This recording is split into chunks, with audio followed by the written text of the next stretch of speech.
Fun fact about Mitchell Lyons, right now in my softball league, for the leftovers, he is 3-0, heading to the playoffs and looking like a Cy Young winner right now. Yeah, that is a fun fact, Bobby. But you know what else is true about Mitch? He's only 1-3 in showing up to Ohio Sports Zone this year. Coming up next, we got OU football recap, preview coming up against Gardner-Webb this week. Field hockey, cross country, soccer, and much more on Ohio Sports Zone.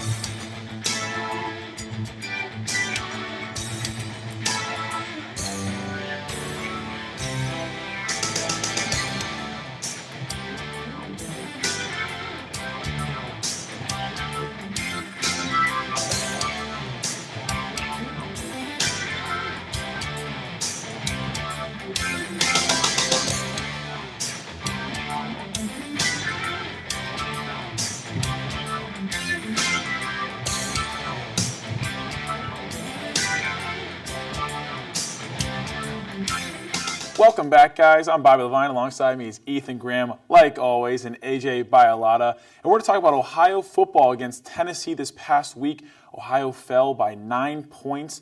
Very close game by the Bobcats against the Volunteers. What happened there, Ethan? Yeah, it was just a game of missed opportunities for Ohio. They had drives stalled on the 21-yard line, the 12-yard line, and 2 from the 13 in the second quarter. They had to settle for field goals. That really killed them. Their red zone offense is what set them back this week. They had a chance to win. Couldn't really convert on those opportunities, turn some of those into touchdowns. And, if they do turn some of those into touchdowns, we might be looking at a different fourth quarter. They were only down 2 in the fourth quarter, which is really big against a 15th-ranked SEC team, the Tennessee Volunteers. Both teams had major injuries. Tennessee played parts of Saturday's game without 4 starters, big problem for them. Ohio was missing A.J. Ouellette, obviously, and Dorian Brown didn't make the trip. Those are obviously major parts of the game plan. Only 88 rushing yards for Ohio. When you do that, when you're a rush-strong team, you're going to have a tough time putting points on the board. Three injured running backs during the game. Malik Foreman, three injured during game for Tennessee. Defensive back Malik Foreman was suspended for team rules before the game. And Tennessee lost 2 captains on defense due to injury. Cornerback Cam Sutton and linebacker Jalen Reeves may have been a very important defensive player for them. AJ, what do you see coming into last week and now moving in forward to this week? I think what we need to do for next week is to prepare our rushing game. 88 yards in one game isn't enough when we've been averaging 283 rushing yards a game. Not to mention, 39 out of our 88 rushing yards came from our quarterback. That's ridiculous. Yeah, absolutely. Greg Wyndham played outstanding. He had very little support from the running game besides himself. He went 23 of 46. He threw for 230 yards and a touchdown. The star on the offensive side, though, had to be Sebastian Smith. Played unbelievable. He had 9 receptions for 156 yards. He did a great job. He said looking into this week, he is very confident in playing more than half the game and hopefully getting a couple touchdowns for the Bobcats. Now looking forward to this week, Ohio is back home finally. The last time they played here was against Texas State, the home opener, where they lost in triple overtime. They were facing Gardner-Webb, a 1AA school who's also 1-2. What are some weird things about Gardner-Webb, Ethan? Yeah, they're called the Rudden Bulldogs, and that translates literally as they only have 109 passing yards per game. You don't really see that on any level of football anymore, even high school. Some keys for Gardner-Webb this week. Against Gardner-Webb, Ohio's going to have to stop the run and make Gardner-Webb throw the football. Like I said, they don't like to pass the ball. They have 272 rushing yards a game. That is a ton. Ohio's going to have to limit penalties. They had 5 for 30 yards last week. Not a huge number, but you can't be making penalties. So those 5 penalties came at bad times. Gardner-Webb has 11 penalties all year, so they're a pretty disciplined team. And Ohio's going to have to get back to the option, like AJ was saying. We didn't see a lot of runs last week. They're going to have to go back to that option that worked so well against Kansas in the second half against Texas State. They're going to have to go with a 3 running back system again. Obviously, Solich is going to go with 3 running backs no matter what. We saw Vinny Emmanuel get his first snaps of NCAA D1A football last week. And that red zone offense is going to have to improve. Definitely have an easier task this week against Gardner-Webb. Let's not Let's not lie about it. They're not going to have to. They need to not settle for field goals in the red zone. They need to take shots with a deep ball. That you saw that work very well last week, especially when they threw that streak to Sebastian Smith down the sideline. Wyndham's accuracy is much improved. You look at the first game film, you look at the third game film, you wouldn't believe it how much better he's gotten. He looks like a completely different quarterback with his arm. Absolutely. And what was the thing that you told me before the show that Wyndham has been great at with the offensive line, AJ? Our offensive line has actually not allowed a sack yet this season. So hopefully we can keep that up. Absolutely. I expect Greg Wyndham to be running on this defense like crazy. The Bobcats are heavy favorite coming into a 1AA school. So we'll see what happens this Saturday at 2 o'clock. If you're here on campus with your parents, please come out to Peden Stadium and look for the Bobcats to hopefully improve the record to 2-2. We're going to take a quick commercial break. When we come back, we're going to have Ethan and myself talk about the rest of the MAC. Welcome back, everybody. I'm alongside Ethan Graham, and we're going to talk about the rest of the MAC. So far this season, the MAC has played great non-conference games. What were the two big games that you had marked down that happened last week? Yeah, Akron hung up 65 points on Marshall. That is impressive. As we talked about last week, they came in big underdogs to that game. The Zips did. Special teams and defense scored for the Zips. A fumble by Darius Venkus and a blocked punt by one of the best names in college football, Ulysses Gilbert III, UG3. 34 points in the second quarter for Akron. Marshall finished with 560 yards and somehow found a way to lose that game. And JoJo Natson for Akron was named East Offensive Player of the Week. 7 catches for 134 yards and a touchdown. And then San Diego State and Northern Illinois. San Diego State won this game 42-28. A bad start for NIU, 0-3. They've been a power in the MAC West these last couple of years, and you don't really see them go 0-3. I think it's the first time they've started out this bad since 2007. Ryan Graham was in for quarterback Jordan Hay. He had a decent game. And Donnell Pumphrey for San Diego State continues to have one of the best statistical years in all of college football. 23 carries, 220 yards, good for 9.6 yards average and 3 rushing touchdowns. Yeah. Donnell Pumphrey is one of the main characters I have talking about later this episode, and Heisman front runners. He's done a great job so far. Is there anything else you want to say about that game? No, not really. I heard Western Michigan had a big win this week, though. Absolutely. Carrying right into my next game, Western Michigan went to Illinois. This is the second time Western Michigan has beaten a Big Ten school this season. Yes, they beat Northwestern week 1, now come back and go to Illinois. 2 Illinois schools so far this year they've taken down. Great job for them. They won a final score of 34-10. Expect them to win this week against Georgia Southern and possibly move into that top 25 round. They're getting votes already, so you have to keep an eye out for them. We're going to move to our next segment here. We're going to do the pick'em games like we had the last couple of segments. All right, I'm going to name the game, give you the spread. You're going to tell me who wins and why. Let's do it. This first game, keep it on your calendars, folks. Kent State goes down to the Alabama Crimson Tide.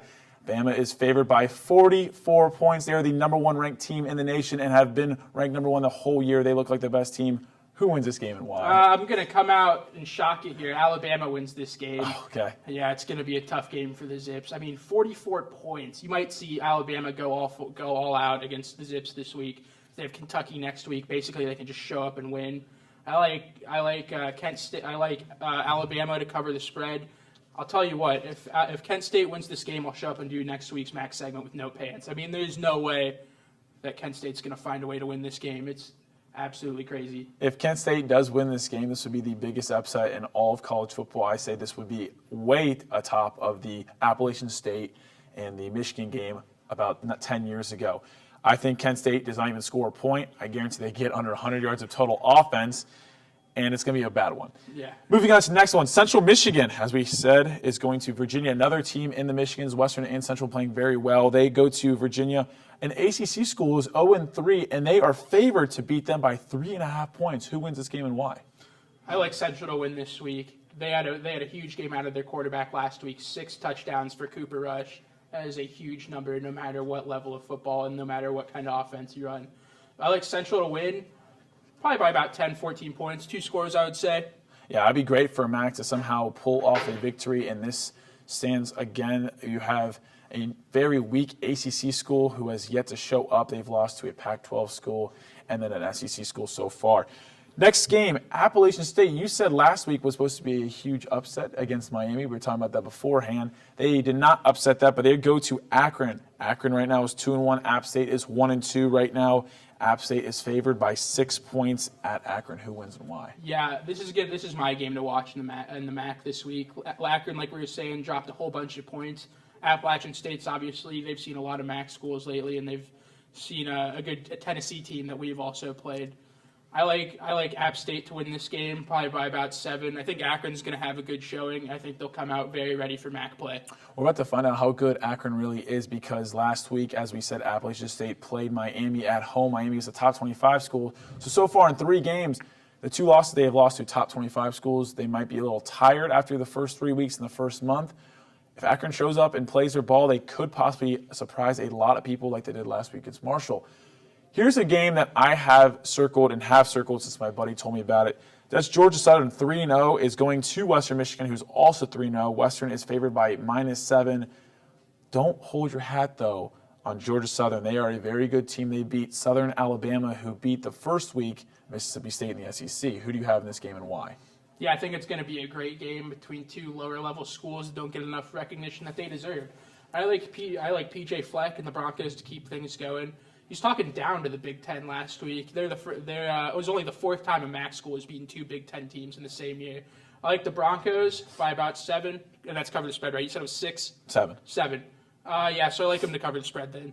Absolutely, I'm with you there. I'm all in Western Michigan. They're doing a great job, and they're moving forward. They're going to be a very dangerous team in MAC play. Last game, real quick, Army at Buffalo. Army's been rolling right now, 3-0. They're favored by 14 at the Buffs. Who wins this game and why? Yeah, Buffalo's been having a tough year. Really since I've been paying attention to MAC football, they haven't been this bad. They've usually been pretty good, producing guys like Brandon Oliver and Khalil Mack. But I like Army to cover the spread, win big, 3 scores. Buffalo's just having a down year. No doubt they'll be back within the next 2 or 3 years, but they're just in a rebuilding phase right now for that program. Ethan, I have to agree with you 100% on that one. We're going to take a quick commercial break. When we come back, we got the rest of the sports at Ohio University right after this. Welcome back to Ohio Sports. I'm Bobby Levine. Alongside me is Ethan Graham, and we're going to talk about the rest of Ohio sports here on this great university. First off, we're talking about cross country. Ethan, take it away. Yeah, it was a great week for both of the cross country teams. The men's cross country finished 3rd out of 9 teams in Blacksburg for the Hokie Invitational. Virginia Tech, they finished behind Virginia Tech and Liberty in that meet. They had 5 runners in the top 30. Michael McKean was the fastest runner for Ohio. He ran a 25-minute and 6-second pace for 9th place. Kyle Broussard was right behind him at 25.19, and Alex Wind at 25.28 in 21st place. They both the men's and the women's team have the All-Ohio Championship at Cedarville coming up on the 30th of this month. And the women's cross-country team, Bobby, had a great weekend. They were picked pretty low in the preseason polls, as we talked about a few weeks ago. They had a surprising showing. They finished 3rd overall in this event. Alyssa Atkinson was the top Bobcat, placing at 3rd overall. Very, very good run for her at 21 minutes and 36 seconds. Emily Deering finished 20th at 22.42, and Madison Surrey finished 22nd at 22.46, also go to Cedarville.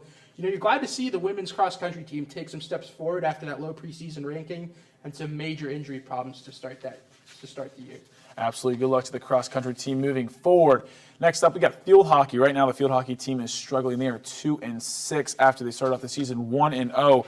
This past Sunday, they were in Philadelphia. They lost to Villanova 5-3. They were down 3-1, tied it up 3-3, and with the last 5 minutes of the game, they let up 2 late goals, lose 5-3 in a heartbreaker. Kendall Ballard scored 2 goals and had 1 assist. They outshot Villanova as a team 14-12. Moving ahead this Saturday, they take host to Ball State. Finally at home, Ball State is 4-4 as a whole, but it's going to be a very tough game for the Bobcats. Ball State has played some very tough opponents this non-conference. They lost to Northwestern, Penn State, and Iowa, 3 Big Ten ranked opponents that are powerhouses moving forward. Good luck to them. They have also 2 more home games after this. What do you have next year? Yeah, I have women's soccer this week. They lost to Xavier this week at home, 2-1. Heartbreaking goal last 15 minutes of the game. Coach Aaron Rodgers, not the discount double-check one for the Packers, said the team lacked urgency at times. Remy Eads scored a goal, a great throw-in, scored far post. I think the kids are calling that upper 90 nowadays. Yep. Goalkeeper Sidney Leckie had a great save on a breakaway. It was 1-1, like I said, late in the game, and they just gave up that goal with 15 minutes. The women's team starts MAC play next week, going in at 2 wins, 4 losses, and 1 tie at Bowling Green. on the 23rd and at Toledo on the 25th. What do you got next, Bob? I have Ohio Golf, men's team to be exact. They finished second at the Eastern Kentucky Invitational. OU rounds were incredible. They shot a +2 on Friday, a -6 on Saturday, and a +4 on Sunday. They took second place as a team. And you know what? Fun stat, that -6 on the Saturday ties the lowest round in program history, Wow. dating back to the 1961-62 season. We remember that like it was yesterday. Oh, me too. Great job for the Bobcats. Ty Harriott finished 4th overall, shooting a -3 for the whole round. And Peyton White, co-captain for the Bobcats, finished 6th place with a -1. Unbelievable job for the Bobcats as a whole program, getting a tiebreaker there at -6. You got to just, they hit the ball straight that day. That's amazing. Unbelievable. Yeah, different kind of white ball for the Bobcats, playing volleyball. Okay. They were 1-1 at the Hokie Invitational this weekend, getting swept by Radford, taking a 3-2 win against Virginia Tech, big time win against an ACC school. The Bobcats were limited to a 171 hitting percentage in that first game against Radford. A couple highlights for the Cats. Allie Lake had 9 kills for the Bobcats in that game, led the team. Katie Nelson had 4 assisted blocks. Stephanie Ullman had 32 assists for the Cats in that game. Coach Webb, certainly good for some good post-game quotes for the volleyball team, said that his team's intensity wasn't very good in this first set. They were possibly overlooking Radford for that big Virginia Tech game, which obviously they weren't doing against Virginia Tech. So they beat Virginia Tech in 3-2, a big win for the Cats. Jamie Kosorik had a career-high 25 kills for the Cats. That's how you get it done. Ohio's first win against an ACC school in 14 years, since 2002, dating back to a big win over Wake Forest, the Demon Deacons. Bobcats hit much, much better in this game. They had a 227 hitting percentage. Kosorik attacked at a 393 percentage, putting up big numbers for the Cats. Coach Webb, once again, talked about how his team embraced the struggle in this second game. Obviously off to a rough start. And he spoke very highly of Kosorik, pointing out that she had just 56 swings and just 3 airs, Bobby. Coming up for the volleyball team, they're at home against Akron on 9/23, and at home the next day against Buffalo. And then they're at Miami a week from today on the 29th. So hopefully they can go down to Oxford, pick up a win. So it was a good week for the volleyball team. Obviously some early season struggles, but they're definitely taking steps in the right direction. Absolutely. We're bringing out records from back in the day. Volleyball team being an AC team for 14 years. That's a great thing to have there. So looking forward, good luck to the volleyball team. If you're here this weekend with your parents, come out and support the Bobcats. They're home in almost every single sport. First time in a long time for that. The weather's still nice here in September in Athens. You cannot not take advantage of this because This is going to be a very nice weekend before it gets very cold here in October and November. When we take a quick commercial break, but when we come back, we're going to have the rest of the NCAA football right ahead. Welcome back, everybody. We're going to talk about the rest of the college football landscape here on the last segment. I'm alongside Ethan Graham. I'm Bobby Levine. Right now, who is the most impressive team you've seen so far in college football entering week 4? Yeah, well, there's definitely a lot of good teams to choose from, but I'm going to have to go obvious just because it is the Louisville Cardinals. I mean, you look at what they did against Florida State last week, handing them a record-breaking loss. Looks like no one can stop Lamar Jackson. He's playing like video game mode. He's playing like rookie mode or something. I'm going to have to go with Louisville. They're obviously going to have a big ACC championship game that's going to be, win or lose for them pretty much their whole season. But if Lamar Jackson's able to stay healthy, and which looks like he will be able to, I'd like them to maybe even make the college football playoff. Wow, you're looking very far ahead there. If you got them in the ACC championship, they've got a couple tough games coming up against Florida State and Clemson. I have to pick the Ohio State Buckeyes. So far, the Buckeyes have played great. They're 3-0. They lost so many guys to the draft. They lost 12 total, 14 guys in the league. 2 of them were undrafted free agent signings. And JT Barrett is the one lone starter coming back who has played outstanding this past weekend. They went to Norman, Oklahoma, and absolutely did an outstanding job beating the number 14 ranked Oklahoma Sooners. Now, individually wise, who is your front runner for the Heisman or dark horse if possible? Yeah, we'll go with more of a dark horse since he plays for San Diego State. I like Pumphrey. He's been able to put up some ridiculous numbers like Lamar Jackson, obviously playing inferior competition, but what are you going to do?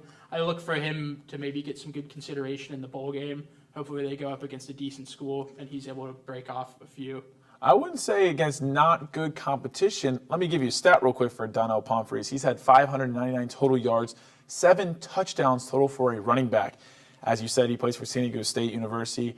2 weeks ago, he went against California, a Pac-12 school. He ran off 281 yards and 3 touchdowns. But as you said, he plays for a very small school, so he's a dark horse. I'm going to stick with Lamar Jackson like everyone has right now. Right now, he's healthy, playing great. He's 61% completion. He's got 8 touchdowns throwing. He's at 464 yards rushing and has 10 total rushing touchdowns. So unbelievable start for both those kids. Looking forward. Hopefully they stay healthy and keep putting up numbers to impress the voters. Now we're going to go with the pick'em. I'm going to give you 4 games, give you the spread, and you tell me who you have and why. These are going to be all ranked opponents games. The number 12 Georgia Bulldogs head to the number 23 ranked Ole Miss. Ole Miss is 1-2 so far in the season, but right now they are favored by 7 points. Ole Miss is. Who do you have and why? I like Georgia to cover the spread and win. You never know what you're going to get with Ole Miss. They had a tough week 1. They almost knocked off Alabama last week. I like Georgia to win this game. I think we'll have the guys fired up, and I like Georgia to go out there and play a good game of football. I'm agree with you there. A lot of my friends don't agree with that. They think Ole Miss will show up because they're a very good team, but we don't know how good they are. They lost to Florida State week 1, and they lost to Alabama last week. They were getting blown out, scored a couple late touchdowns to make that a closer score of a final, but I don't think they got the guns to compete with Georgia and Kirby Smart, the new coach from Alabama. Next game, the number 11 Wisconsin Badgers go to Michigan State, who's ranked 8. Both teams undefeated. Both teams have huge wins. Wisconsin beat LSU earlier this year. And Michigan State is coming off a Notre Dame victory at Notre Dame. Right now, Michigan State is favored by 5.5. I like Michigan State to win and cover the spread. I talked about the first week we did this. I like Michigan State to go all the way to the college football playoff as a dark horse. I really like Coach Mark D'Antonio. He's one of my favorite coaches in college football, one of the most overlooked guys. I think they'll beat Wisconsin. All right, well, I'm actually going to disagree with you here. I got the Wisconsin Badgers. First week, they played LSU, who was ranked in the top 4. They took advantage of a very weak offensive line for LSU, and I don't know how good the Michigan State offensive line and how good Connell's going to be for the quarterback play for Michigan State. Very young and inexperienced. Wisconsin knows how to play on the road. We'll see how they do here. I think Wisconsin covers that spread and a possible win there for them. So good luck in the Big Ten there. We'll see. Well, those two, exactly. We'll have to wait and see. Yeah. Moving ahead now, another SEC matchup. The number 19 Florida Gators travel to where you were this past weekend in Tennessee and play the number 14 Tennessee Volunteers. Tennessee is favored by 6.5. Who do you have and why? I like Florida to go in there and crush them. Florida's beaten Tennessee, I think it's 11 straight times. Yep. And Tennessee has had some definitely beatable opponents, I'm not going to lie, in App State and Ohio, and they've almost lost both of those games. So I don't think Tennessee's that good. Sure, they have some great offensive weapons, but like we talked about in the first segment, they're down 4 starters. They don't know if their 2 defensive captains are going to be back, and they had that suspension issue. So I like Florida to go in there and win big. All right, so here's another thing where I go against you a little bit here. The SEC West is a big powerhouse. Everyone knows how good the SEC West, and they talk highly about the SEC West. Last year in the SEC East, Florida won, but they were not good. They absolutely got destroyed by Alabama. Tennessee took advantage of an Alabama team and almost beat them last year. Now, I don't think they're the same Tennessee team as last year, but I think Tennessee and Dobbs are going to finally focus. They've been waiting for a big game. They haven't had a big game yet. Virginia Tech was the biggest game they've had, but they haven't been a powerhouse like they have in the early 2000s. I think Tennessee finally gets all the dominoes right and steamrolls Florida for the first time in over a decade. So good luck to the Gators. Last game I have Arkansas, number 17, going to Texas A&M, who's ranked 10th, minus 5.5 for the A&M Aggies. Yeah, I like Arkansas to actually go in there and win. You saw they got that big win early in the season against TCU. They're definitely battle-tested. Brett Bielema is a good college coach. I like them to go in there and win. I'm agreeing with you 100% with Arkansas. I'm a Big Ten bias, and I love Brett Bielema. He's got the big men up front. Heavy run game, and we'll see if A&M can actually step up and win a big game. Before we go, though, we want to give you another shout-out to the podcast, the JB Weekend Wrap-Up. It's a great podcast. I appreciate that. Thank you once again, my buddy Jackson Schroeder and myself, coming at you every Wednesday, dropping at 6 p.m. So please, if you have not checked it out, here it is right here. Please click it, share it, and show your friends. We have big plans for this, and without you, we cannot do any of that. Again, Ethan Graham, I'm Bobby Levine here on Ohio Sportsman. We'll see you next week.